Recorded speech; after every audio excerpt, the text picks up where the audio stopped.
আসসালামু আলাইকুম এভরিওয়ান। আমি আজকে আপনাদেরকে কলমি শাক দিয়ে রিঠা মাছের মাথা দিয়ে রান্না করে দেখাবো। মাছ এবং মাথা দিয়ে রান্না করে দেখাবো। এখানে আমি শাকটা ধুয়ে পরিষ্কার করে পানি ঝরিয়ে নিয়েছি।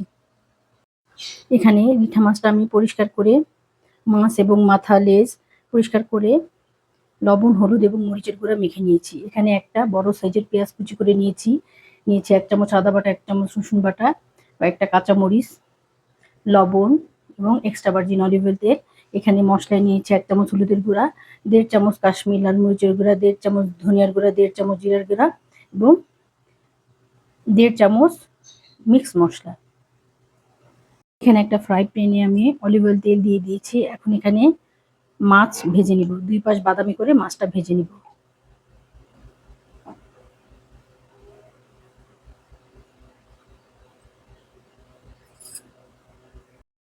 এখানে মাছটা আমি এক পাশ ভেজে অপর পাশ উল্টে দিয়েছি।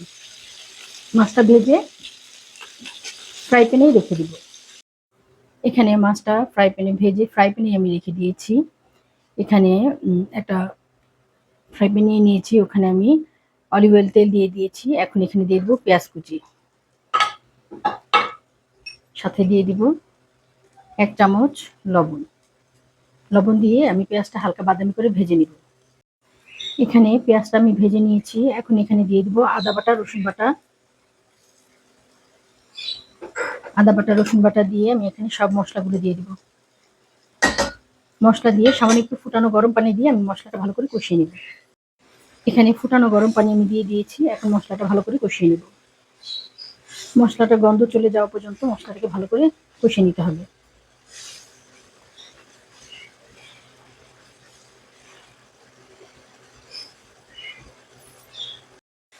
মশলাটা আমি ভালোভাবে কষিয়ে নিয়েছি। এখন এখানে শাক দিয়ে দিব। শাকটা দিয়ে মশলার সাথে ভালো করে একটু কষিয়ে নেব।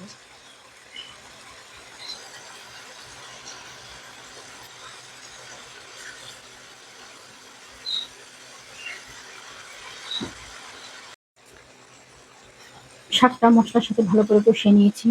এখন মাছগুলো দিয়ে দিব।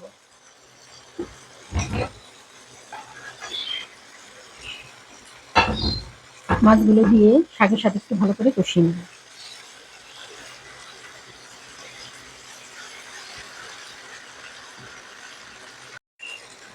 এখন শাকের উপরে মাছ দিয়ে দিব। মাছের উপরে কাঁচামরিচটা দিয়ে দিব।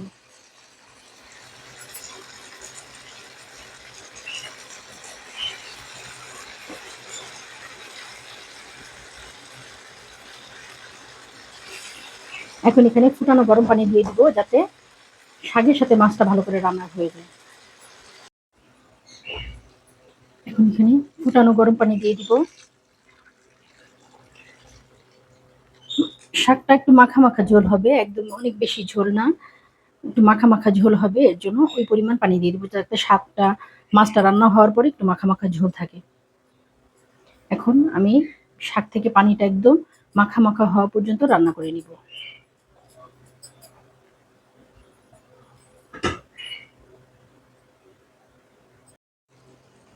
এখন মাছটা মাখা মাখা হয়ে গেছে শাকের সাথে। এখন এই পর্যায়ে আমি চুলাটা অফ করে দিব এবং আপনাদেরকে সার্ভ করে দেখাবো। হয়ে গেছে আমার রিঠা মাছ দিয়ে কলমি শাকের রেসিপি। আমি আপনাদেরকে সার্ভ করে দেখাচ্ছি। হয়ে গেছে আমার কলমি শাক দিয়ে রিঠা মাছ রেসিপি। আপনারাও আমার এই রেসিপি ফলো করে বানাতে পারেন। যদি আমার রেসিপিগুলো আপনাদের ভালো লাগে তাহলে আমাকে সাপোর্ট করবেন এবং আমার নিত্য নতুন রেসিপি দেখার জন্য আমার পাশে থাকবেন। যারা আমাকে সাবস্ক্রাইব করেছেন তাদেরকে অসংখ্য অসংখ্য ধন্যবাদ। আর যারা এখন আমাকে সাবস্ক্রাইব করেনি, যদি আমার রেসিপিগুলো আপনাদের ভালো লাগে তাহলে আমাকে সাপোর্ট করবেন এবং আমার নিত্য নতুন রেসিপি দেখার জন্য আমার পাশে থাকবেন। আল্লাহ হাফেজ।